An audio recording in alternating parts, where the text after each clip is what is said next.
How can you conquer fear and achieve super success? That is what I want to talk about today on London Real Journeys. We thought the very first London Real Journey should document my 6-year relationship with a man called Dan S. Pena. I want you to kill, kill, kill, kill. Run towards the gunfire and kill them all. There's no single person in the entire history of London Real that's changed my life more than this nearly 75-year-old American man. I believe that we're put on this planet to be all we can be. And yet when Dan first met me, I was a one-man show broadcasting from my apartment.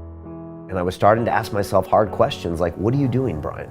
This isn't a business. This is not going where you want it to go. And I was at a point in my life where I really needed to meet someone like Dan. The money's not the only thing in life, but it's the only thing anybody keeps track of. The old man is always right. Most of the time, we are weak. Our minds, they trick us into settling for less. Man's greatest burden is unfulfilled potential. He just made me realize that I was playing small and that my life was going to be over. I was going to be dead sooner than later. Once you become fearless, life becomes limitless. The difference between me and everybody in this room is I have no fear of anything. It was just this whole new push where I was taking risks and going into my fears. You're a cunt, Brian, not me. And you want these people to like you. And you're telling me I'm weak on that email? Because you love me, because you care. Yeah, absolutely. When you try to do it alone, you're never going to be anywhere near as successful as you need to be. Never. When you think that you are trying hard, most of the time, it's out of fear that you're not going bigger. It's out of worry about what other people will think of you.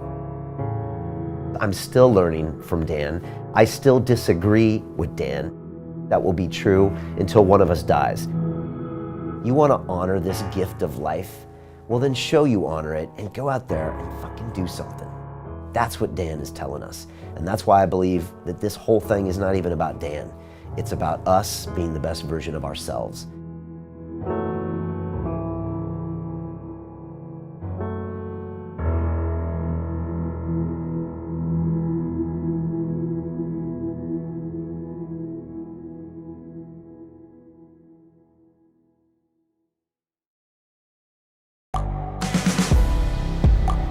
The world is changing.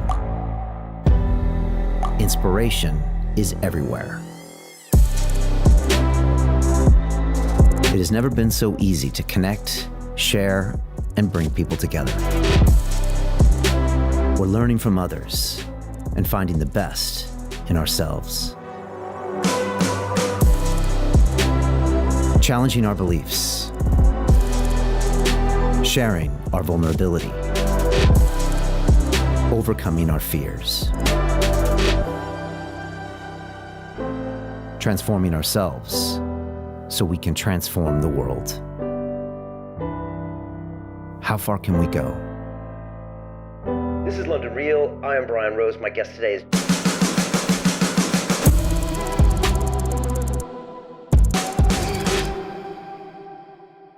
How can you conquer fear and achieve super success?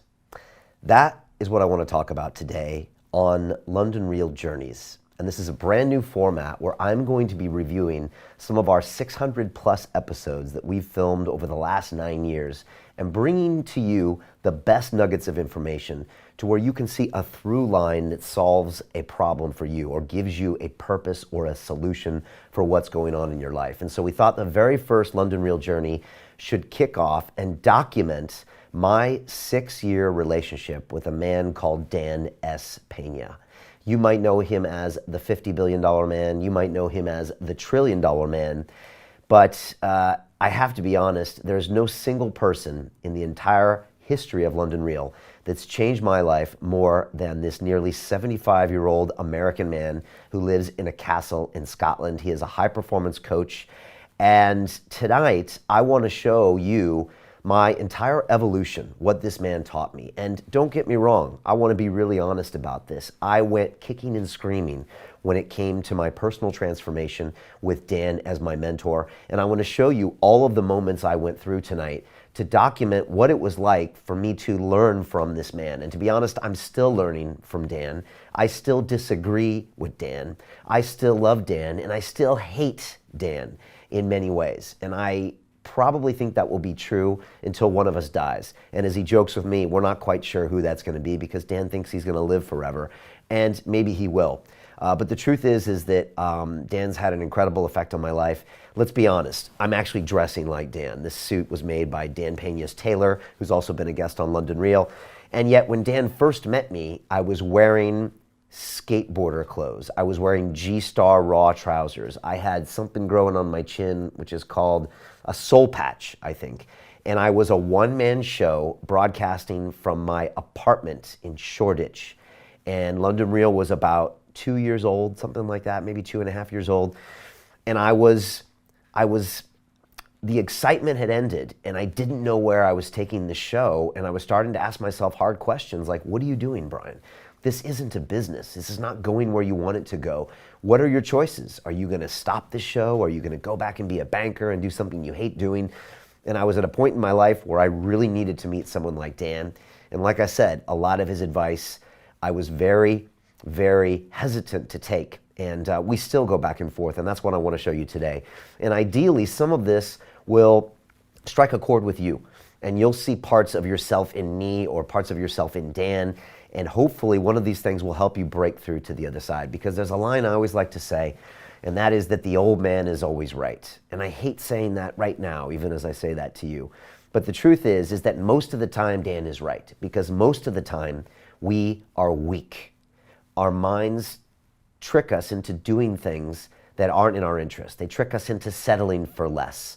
And Dan has gone off and railed about the snowflake generation, and I'm going to play a clip later. But he says snowflakes melt under pressure. And he is the guy that puts pressure on people to show you how great you are inside. And one of the things Dan said to me is what he says to a lot of his mentees. He said, I see so much potential inside of you. I see so much potential. And now that I've instructed over 5,000 students in my London Real Academy, I know how he feels. I get people in my academy or people here in the studio sometimes, and I see so much potential, and yet they're allowing their own mediocrity to stop them from achieving greatness that would be great for their family, great for society, great even for me if they were just better versions of themselves. And yet they just can't see it and they can't break through. So today, if you pay attention and stay with me, I want to take you on a journey that could transform your life, because it transformed mine. And I was the last person that wanted to hear these lessons. So before we get started, you might be asking yourself, Brian, who is this guy, Dan Peña? I don't know anything about him. Or maybe you've seen a clip or an episode.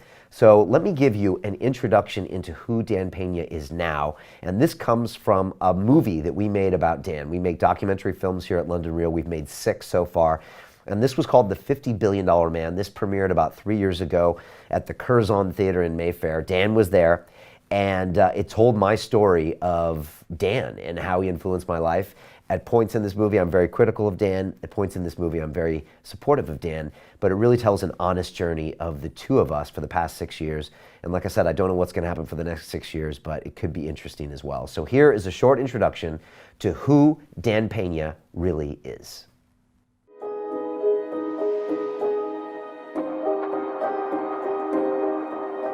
Today I'm traveling back to the place where my life changed. To see the man I hate. My mentor, Dan Peña. The $50 billion man. A figure born out of the wildest American dreams. Or nightmares. His grandparents crossed the border illegally from Mexico. His father was a cop, and some say an assassin for the CIA. Dan grew up in the barrio of East Los Angeles, where he learned the concept that will mark the rest of his life. I'd rather be dead than poor. Dan was always where the action was, First, the military. Next, Wall Street. Then, the oil business. You name it, Dan would seek it out and conquer. He is rich, arrogant, controversial, rude, violent, politically incorrect, a climate change denier, and an early Trump supporter. If you hate something in this world, it's very possible that Dan embodies it. His life is a constant adrenaline rush. In 72 years, he has amassed more money than he can spend in 10 lifetimes. These days, he teaches people how to be just like him at his castle in Scotland. He calls it QLA, the Quantum Leap Advantage, his 7-day seminar, where he's known to make grown men cry. And yes, he seriously has his own castle. The truth is, Dan changed my life. But that was never supposed to happen. Merry Christmas to YouTube. And all you poor fuckers out there. You know? And we're going to show, that's pan down. Move a little, move. That's what Christmas is supposed to look like, you poor fucks. And if it doesn't look like this, about 300 presents here. If something ain't right, if your Christmas doesn't look like this.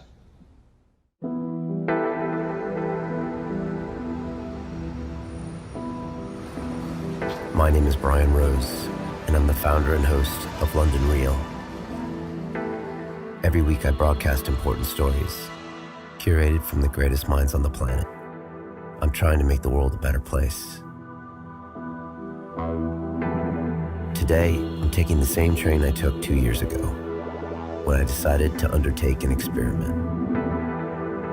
To be mentored by Dan Pena. I recorded everything. I thought it would be amusing. It wasn't. Dan stands for everything I hate. That's why I haven't spoken to him in a year. He only cares about one thing: money. In the last 20 years, his mentees have created over $50 billion of wealth. The top performers get immortalized with their picture in his coveted Hall of Fame. It's the wet dream of every one of his minions. That wall represents everything that's wrong with this world. And now he wants to put me on it. But I'm not a trophy. We have a number of announcements we'll be making this week, but one of the most important is the inductee of a brand new Hall of Famer, our very own, and I might add, the quickest to make it to the Hall of Fame since he attended the seminar. And he's very truly yours, Brian QLA Rose.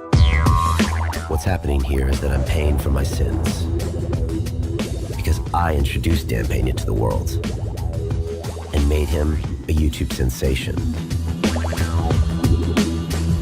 I opened Pandora's box, and I'll probably go to hell for it.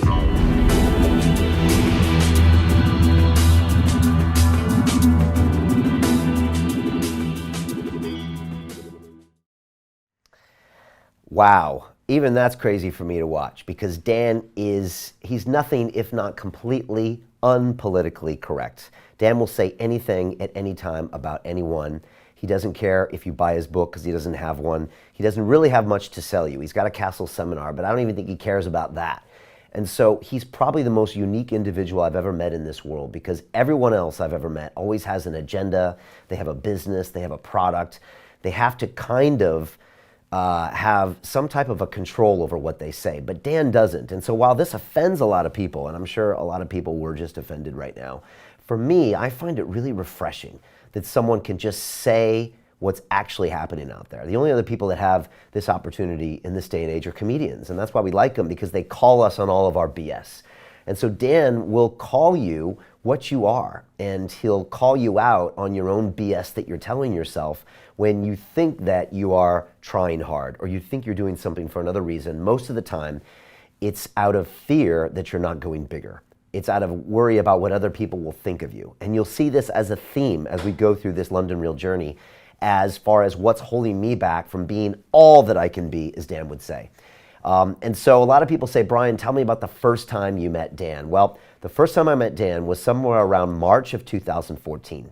And Dan had heard that London Real was a show that maybe he should be on. And so he's got a whole host of personal assistants up at Guthrie Castle in Scotland. And they were emailing me saying, Dan Pena wants to be on your show. He's the $50 billion man. And I was like, 50 billion what? This is not the guy I want on my show. I used to be a banker, I used to be a capitalist, but now I'm into free content, I'm into ayahuasca, I'm into telling people stories. I don't need some guy that reminds me of who I used to be or reminds me of the things about myself that I hate on my show. So I said no, I ignored them, which is worse than a no, and Dan doesn't like to be ignored. Most people don't ever ignore Dan. So I ignored him for weeks, but they kept pushing, and the honest truth is that sooner or later, I needed to book a show. I needed a guest, and I was like, all right, just send him in, because I didn't have any other guests for that week. So Dan rolls up to my studio, and there we are. Again, I'm dressed in skater gear. Dan is dressed in a three-piece suit, not unlike this one. And I gotta say, he looked like $1 million. He just looked amazing. He was about 70 years old right there. Now, of course, if I told Dan he looked like $1 million, he'd think that was an insult, because he's worth a few $100 million, I believe. But he looked great and sat down in the chair, kind of looked me over a little bit, and we proceeded to have an hour-and-a-half long conversation that's been watched by, I think, over 1 million people at this point. And I never thought this episode would be a defining moment of London Real. I told Dan on the show, London Reelers are either gonna love you or hate you. And you can see I'm really skeptical on this show. And I'm like, I introduce him and I'm like, you're some type of a Bond villain. You have a castle in Scotland. And I'm kind of making a joke. And again, Dan looks at me because he's not used to people joking about him, because most of his followers worship him, and most of the guys he's done business with in the past respect him. But I didn't know much about him. So I proceeded to ask hard questions and to try to delve into his process, and also try to give him a fair interview. I try to do that with anyone that sits in the chair. And so I want to play for you a short clip of something that went viral on the back of this interview. And this is Dan with a very famous phrase. And this is also Dan starting to push me a little bit. He's starting to kind of dig into me a little bit and say, Brian, is this really all you can do? Is this what you're all about? And so here's Dan talking about money and Zen. Shall we do this? Absolutely. Okay, here we go. This is London Real. My guest today is Mr. Dan Pena, who is an American-born businessman, entrepreneur, and mentor who lives in a castle in Scotland. Dan, you're like a James Bond villain in that way. And you're dressed for success. I don't know many people that can pull off a three-piece suit and a gold chain. That's fantastic. You are the author of the book, Your First 100 Million, which you just gave me a copy. Thank you very much. I guess that's $100 million. Correct. Okay. What do you tell people that you do when they ask you? What do you say? Well, the last 20 years, I've been a coach, mentor, high-performance coach to the select few that really want to be all they can be. Let me ask you a question. You know we're very zen here on this show, and we talk a lot about... I'm here anyway. Yeah, you're here anyways, exactly. You know, we like to shake it up here and try some different things. What if I said to you, okay, this guy is going to be ultra successful. He's going to make $1 billion. What if I said, Dan, why does it matter what he makes? Or it doesn't matter. Or my question is, to you, that is the ultimate metric of success. No. Money's not the only thing in life, but it's the only thing anybody keeps track of. It's measurable, accountable. Since the pharaohs. Okay, right. Size of the pyramids, etc. Okay. It's a metric you can keep track of. Correct. But what I give you, Brian, is the ability to have more choices. I have more. I'm just assuming I have more money than you. So I'm going to say that I have a lot more choices than you do. Because you have more money than me. If you want to send your kids to a better school, if you want to be able to take care of your mother when she gets dementia, if you want to, this all takes money, not Zen. I never paid a bill with Zen. Then the unexpected happened. People love Dan. Most of us go through life with our emergency brakes on. Then you release the brake. What happens? Whew. I get people to do that they think they're impossible. You come to me with your goals. By the time you leave at the 7th day, your goals are a factor between 5 and 100 times bigger. You give me your business model in 120 seconds, and I'll tell you in 60 seconds whether it will work, if it can't work, how to fix it, or whether the shit can it. Okay, that's your specialty. Correct. But you probably charge a lot of money for that. Do you ever think to yourself and look in the mirror and when you're in your castle and you're like, you know what, I need to get rid of all this stuff. I need people to meet me and not know that I'm, Dan Pena of the castle in my CV, and I need people to tell me straight and be like, who the hell is this guy? And have to, start over again. Do you ever think that that would be one of the ultimate challenges for you? No, but I got a better challenge. Okay. Bringing 25,000 people across the goal line that should be living in a homeless shelter is much more satisfying than that. And it made me think. You could whip me into shape? Yeah. You think? You'd be a tough sled, but like Atlas Shrugged, pushing the... Why would I be tough, Dan? Because you... Am I set in my ways? No. At your age, you can't be set in your ways yet. Okay. Am I in my comfort zone too much? That's probably... I don't know you well enough, but that could be it. Okay. You seem to enjoy what you do, or you got a pretty good shtick about it, so... Right. Okay. There will be a life beyond London Real. Yes, there probably will. Yeah, I'm sure. You're too young. I don't think you can do London Real until you're 55 or 60. It's not likely. Okay, this is good. Come on. Yeah. Give me a few minutes, free consultation. No. Once I get you to release your emergency brake, Brian. Then you'll be carrying me over the goal line. Notwithstanding your Zen. Yeah. You think the Zen is hurting me? No. Actually? No. It's Okay. It's where you're supposed to be today.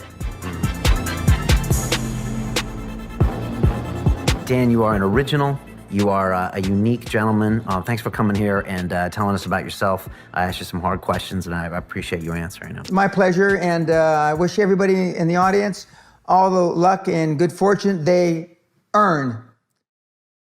One of the crazy things when you have a show where you broadcast every week is that you get these video diaries of who you were 5 years ago, 6 years ago, 8 years ago. So for me, it's always crazy to watch Brian from 2014 because I am in high definition multi-camera, and I can see my brain trying to get my head around Dan, and part of me is trying to kind of push back with my alpha maleness against this guy who's trying to get in my face, but part of me also is looking to an older man who's been successful and asking myself, what can I learn from him? And also asking myself honest questions like, how was I really doing? And deep down inside, I knew I wasn't where I wanted to be. London Real wasn't where it needed to be. And so that day, Dan planted the seed.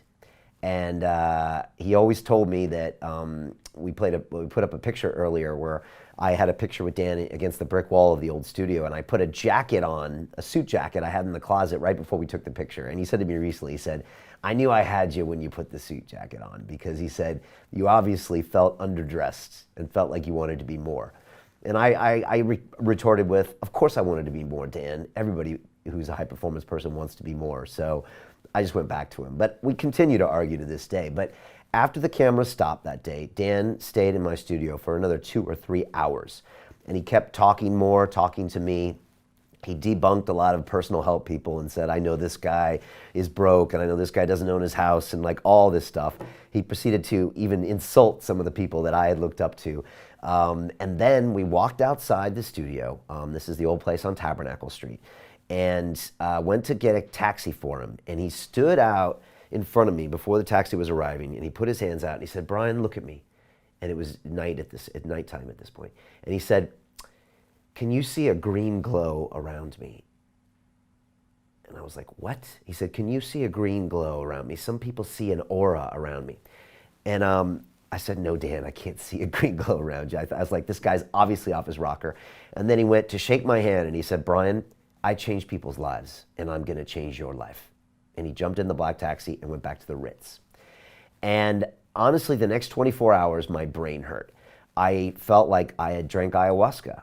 And a lot of people think that's ridiculous because ayahuasca is a plant medicine that is more on the hippie spectrum than the capitalist spectrum. But in both instances, whether it's ayahuasca or Pena, you see a different reality, a version of yourself that maybe you want to be. With ayahuasca, maybe it's a better person, a more giving person, a more real person, a person that doesn't do these bad things. And with Peña, I saw a version of someone I might want to be as well. And then you're processing that with your current reality and realizing, why aren't I this person? What do I have to do to become this person? So for the next 24 hours, I was really shaken up. And I talked about this later. I talked about this in the movie, about how it got under my skin and it got me thinking, do I keep talking to this guy or not? And so that was the seed. It was planted. It was followed by email after email after email. And when we made the movie, The $50 Billion Man, you can watch all this content, by the way, on our website for free. I went through all these old emails. And there, of course, all of Dan's emails are in all caps, red letters. That's not like a joke. That wasn't like a creative piece I stuck in the movie to make it more impactful. That's actually how he writes emails. He uses his two fingers and he abbreviates things like LOL and WTF. He actually does that.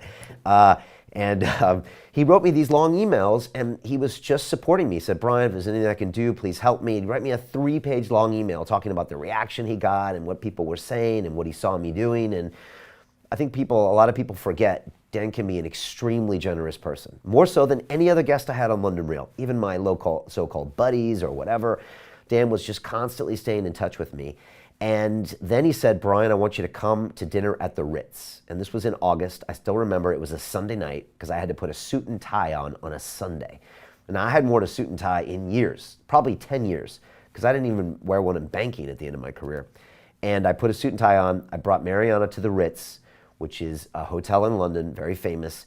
And we proceeded to have dinner with Dan and Sally, which was, again, a little tricky because Dan can get in everyone's face. He got into my wife's face a little bit, started making fun of where she was from. I kind of made fun where Dan was from, but it's just how Dan does that. He tests everybody. And at the end of the night, he said, Brian, if I'm going to mentor you, you got to come to the castle. I can't do it over email. I can't do it over this.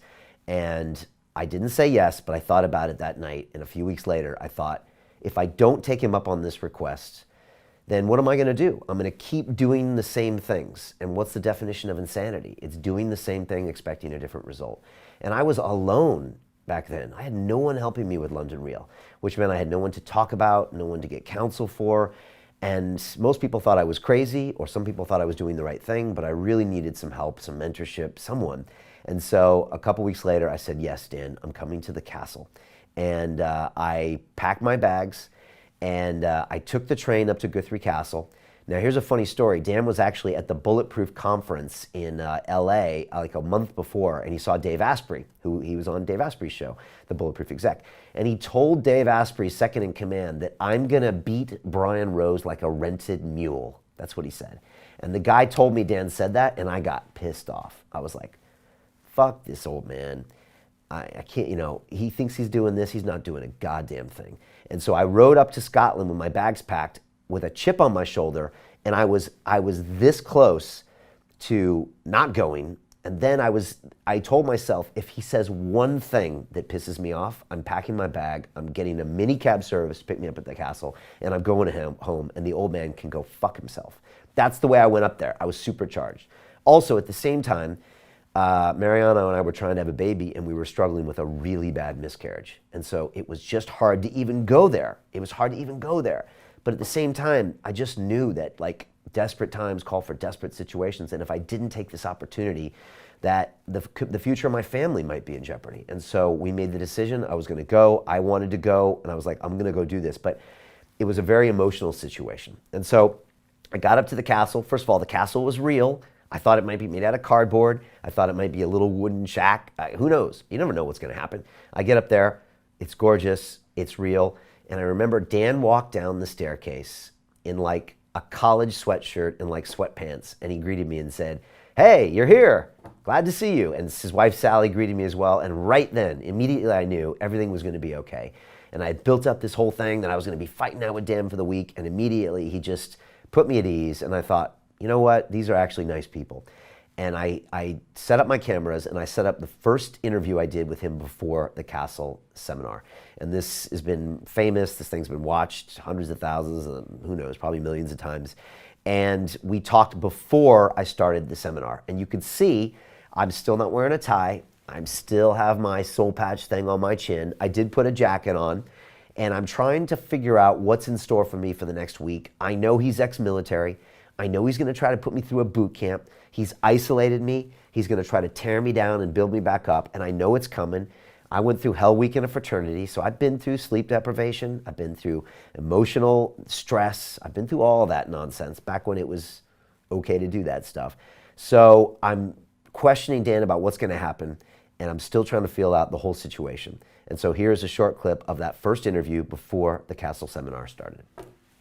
This is London Real. I am Brian Rose. We have a special edition. I am attending this very same QLA mentoring program starting in 2 days. It's been 6 months, Dan, since we sat down and talked to each other. So much has changed. I've changed. Look, I'm wearing a suit now. I'm in a castle interviewing you. I've noticed. And you said you used to do webinars and this kind of thing, but now you want people that are committed.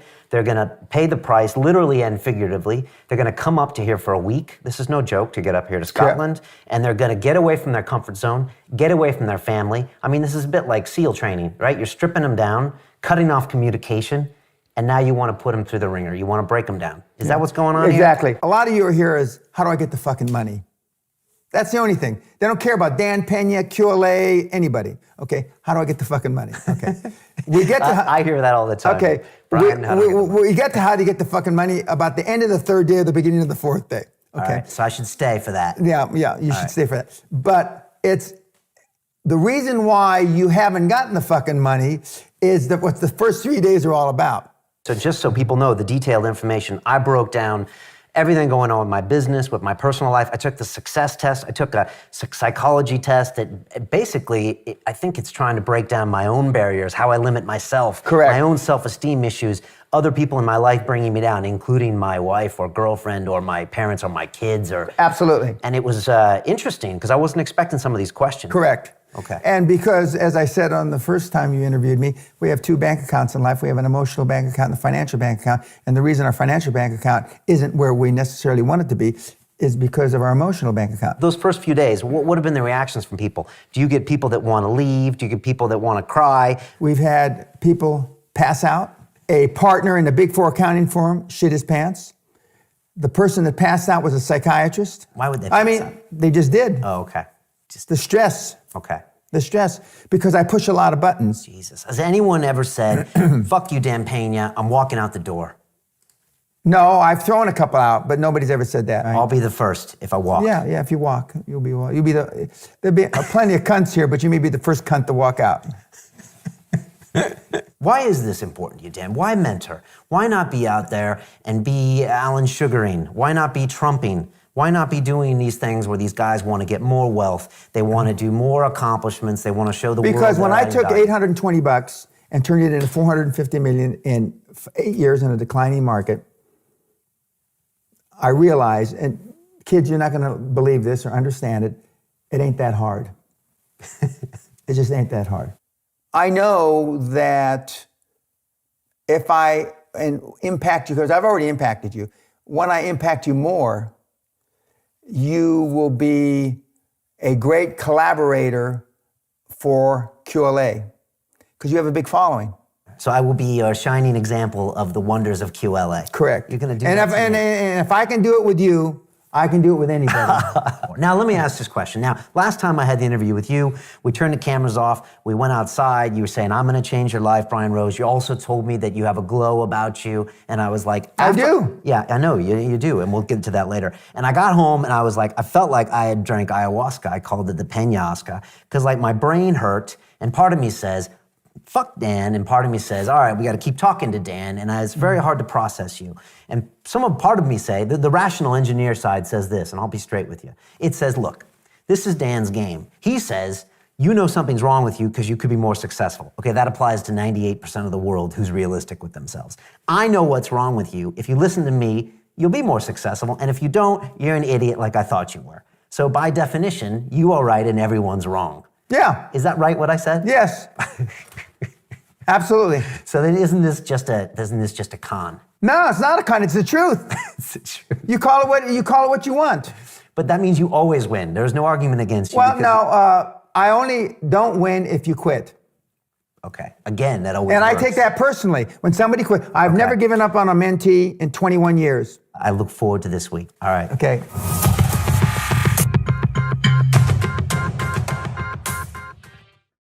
And now it begins. The next day, the 7-day Castle Seminar would start. And you're probably asking yourself, what is the Castle Seminar? What is going on here? Well, Dan has been doing this for the past 27 years. And his idea was that if he brings you into an environment of high performance, of opulence, and teaches you these things while you're living the lifestyle, that you'll walk away with an experience that will be with you the rest of your life. And so he brings you into his Scottish castle, which is absolutely gorgeous. It's completely manicured, the lawns. He must have a staff of 25 people making this thing just absolutely stunning year round. He's got butlers that have been employed by the Queen before. Everyone wears a suit and tie at all times. You have a formal dinner every night. The food is off the hook. Sally has the best wines, the best everything. And you're surrounded in this environment that slowly starts to seep into you because you ask yourself, well, what if I could live like this? Now, on top of that, Dan starts to put in the QLA methodology into your head. And for the Castle Seminar, and you're about to see some bits from it next, what the first 4 days is it's mostly mental. Like Dan said in the previous clip, we all have two bank accounts, the emotional bank account, the financial bank account. Most of us want to go straight to the financial bank account. How do I get rich? The truth is most of us aren't ready to be rich because we haven't solved all of our emotional issues, our low self-esteem, our need to be liked, our need to be politically correct. So without dealing with this, you might get some money, but you're going to lose it. You're never going to have that wealth mindset. So Dan really starts to deprogram you from the start. And if I'm honest, I'm sure he got this from the military. And that's why if you watch him on day one, he comes out hard. I mean, he really comes out blasting. I think to this day, he walks in the first day, and I think he still hands out tubes of vagina cream and hands it out to everybody in the thing. This is someone who's wearing a suit, who's paid $20,000, $30,000 to be there, and he's handing you out that. He calls everybody cunts. He calls you losers. He makes fun of everybody in the place. He has an old expression that his daughter used to say. His daughter used to say, "Daddy treats everyone the same, like shit." And that's what Dan does. And so he picks on everybody in the room. I'm Brian QLA Rose. The two guys from Cuba are the Goomba brothers. The guy from Qatar is a terrorist or a towelhead. The Mexicans are spics. The black guys, the Chinese, everybody gets made fun of. The women, it's all fair game. So everyone gets feeling quite equal after a while. And again, you're sleeping there, you're being taken care of, and that's what happens. So now I begin the Castle Seminar. I'm wearing a suit and tie every day, which I haven't done in such a long time. And Dan is now instructing about what's going to happen. And of course, I'm recording vlogs on the fly so I can upload that back to London Reelers so they know what's going on. So the next 7 days happens. This is a little bit of a look behind the scenes. If you want to know more, again, all of this content's on the London Reel website. I put together kind of the whole package of what happens before and afterwards. And then after the seminar was over, I had another sit down with Dan that I want to show you after this is over. So this is a little taste of what happens behind the scenes at the Dan Pena Castle Seminar.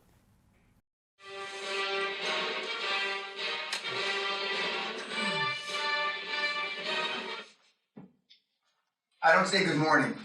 When you say good morning in the military, you'd say, good morning, Tony. And he'd say, what the fuck's good about it? Have you been sleeping with my wife? Have you fucked my daughter in the mouth? And you like me? And no matter how you answer it, you're fucked. So whenever somebody says good morning to me, I have these flashbacks. This is you, the room, and this is you, YouTubers. Pay attention, YouTubers, you fucking cunts. You stand around and watch all the opportunities go by. They sit there, oh, I'm getting ready. Bert's getting ready. Bert's getting ready. Rick's getting ready.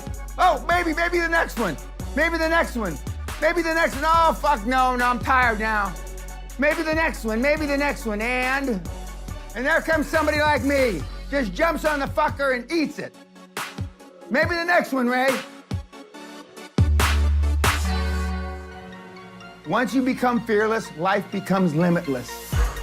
The difference between me and everybody in this room is I have no fear of anything.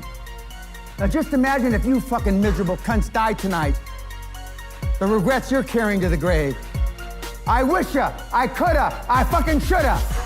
I kind of feel like Charlie Sheen in the movie Apocalypse Now, as if I've been going up the river and I've been taking the train up through England for 6 hours to get to the castle, and I've been reading the QLA emails and newsletters and listening to the podcasts of Colonel Kurtz, also known as Dan Pena, and my mission has been to come up here to kill him, just like in the movie. And now that I'm here, I want to join him. I'm high on life. I don't need DMT or ayahuasca. Why? That's all horse shit. Those are for losers. This is all about your legacy. This Correct. is all about what Dan's left on the world. Correct. So that's important to you. Yeah, it is. You're honest about that. Yeah, I am. And I'm selfish about it. Okay, you're And I selfish tell about that. people, one of the things that you need to do, and I'm stealing my thunder, is you need to be more selfish. Me. You as an individual. Because you can't love somebody or love what you're doing unless you love yourself. The biggest difference between me and the people in this room is I take responsibility for my actions. And I don't blame them on other people. And that's tough, even when I make a mistake, which is rare. But early in my career, I made a lot of them. Yes, I am wearing a suit and tie. I'm sure you've never seen me shoot one of these videos dressed like this. It kind of makes you confront things about yourself that you might really not want to talk about or even think about. And it's something that we all try to ignore. And sometimes we distract ourselves with media and the internet, and we don't ever really look a deep look at ourselves. So that is basically a synopsis of what it's like to be there at the castle for a week. Obviously, I was on an emotional roller coaster. I didn't know what was happening, but things changed over the course of it. As you can see, the first night, I felt, almost like I was in the movie Apocalypse Now, when I was, Martin Sheen, and I'd gone up the river to see Colonel Kurtz, and I was supposed to kill him. And then when I got there, I realized that this madman was actually maybe somehow madly intelligent, and then I wanted to join him. It was just this weird parallel that I drew. I don't know why. And I wrote a whole blog article about that as well. But as the week proceeded, I found that I was really starting to crack through and understand what I needed to tap into myself to make me limitless. And I think it was the second day where I actually had a private meeting with Dan. And Dan does 30-minute private meetings with everybody at the Goes to the Castle seminar. And I went into his office, and it was very simple. He sat down and said, "How can I help?" And I stood up, and he said, "You can sit down." And I said, "I got to stand up, Dan."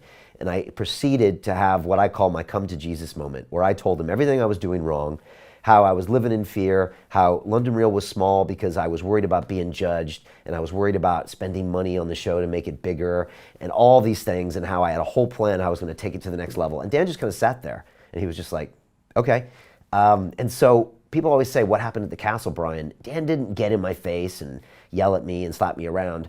He just made me realize that I was playing small and that my life was going to be over. I was going to be dead sooner than later, and I would have left all this unfulfilled potential on earth. And Dan, that's one of his lines, and that's coming soon when he says things like that. And so it snapped in me that I had to take action now. And if you know your body is decaying and every day is precious, then why wouldn't you make every day the best you can make it? Why wouldn't you work so hard to where when you put your head on the pillow, you crash? I mean, every day should be an exhaustive effort of you trying to be the best you can be. And I learned that up at the castle. That's what I learned. A lot of people say, "What did you learn?" Did you learn about finance and buying businesses and raising capital and hiring lawyers and accountants? Sure, Dan covered that, but that's not what I really learned. I learned that I needed to be all I could be, and that I really wanted to, but I needed that from Dan. I also had a great time. People don't realize that you're hanging out with Dan like 14 hours a day. There's like 8 hours in the classroom, there's coffee breaks, there's dinner at night, and he's funny. He's got crazy ass stories, he cracks jokes, he's making fun of everybody in the class. I mean, I don't know, I was laughing out loud like multiple times during the day. And I went back recently for the hardcore, and I've got some videos we're gonna play there later. And the same thing, I was laughing all day, every day. I was having a great time. Some days I felt like shit, and I was really asking myself why I was being such a, what's the right word, snowflake with my own life, and I wasn't going hard enough, but that's what Dan does. And so at the end of the week, I had a real realization that my life was different and I had to look at life differently. And about day 4, I shaved this thing off my chin. I was looking in the mirror, I still remember it. I was in what he calls the dollhouse on the castle. It's this 2-floor house that's next to the walled garden. And I was like, what is that thing on your chin? And I shaved it off. And no one really noticed, but you can see it's gone in this next video. And I asked Dan if I could sit down with him and have an interview after the show was over. Now, the night before, there's a big party in the castle. We go upstairs to this trophy room and the snooker room, and everyone drinks a ton. But Dan came in early that night because he knew we had an interview the next day. And this is in Dan's trophy room, which has the heads of all the animals he shot in Africa. So again, this might trigger some people. He actually doesn't kill animals anymore. He loves animals more than people. But back in the day, he went on this whole Crocodile Dundee thing. And I think the real Crocodile Dundee helped him shoot like a buffalo at point blank range. You know, he's got a bear that he stabbed to death at the castle. I mean, it's all real. And so now I had this final conversation with Dan, and you can really notice the change in tone. And my father watched this video, and my dad said, wow, I can see how much you changed. To continue watching the rest of the episode for free, visit our website londonreal.tv or click the link in the description below.